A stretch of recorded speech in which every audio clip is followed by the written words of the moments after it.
உன்னதமானவரின் மறைவில் இருக்கிறவன் சர்வவல்லவரோட நிழலில் தங்குவான்.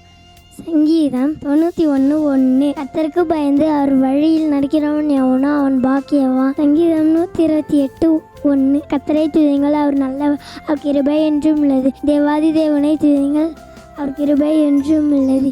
கர்த்தரை துதியுங்கள், அவர் கிருபை என்றும் உள்ளது. சங்கீதம் 136:1-3 வசனங்கள். கர்த்தர் நல்லவர், அவர் கிருபை என்றும் உள்ளது. உன்னதமானவரை மறைவிலிருக்கிறவன் சர்வ வல்லவருடைய நிலை தங்குவான். நான் கர்த்தரை நோக்கி, நீர் என்னை அடைக்கலாம், என் கோட்டை, என் தேவன் நம்பியிருக்கோம் என்று சொல்லுவேன். சங்கீதம் 91:1-2. பிள்ளைகளே, உங்கள் பெற்றோருக்கு எல்லா காரியத்திலும் கீழ்ப்படிங்கள், இது கர்த்தருக்கு பிரியமானது. என் மீட்பர் உயிரோடு இருக்கிறார் என்றும் அவர் கடைசி நாளில் பூமியின் மேல் நிற்பார் என்றும் நான் அறிந்திருக்கிறேன். என் தகப்பனும் என் தாயும் என்னை கைவிட்டாலும் கர்த்தர் என்னை சேர்த்து கொள்வார்.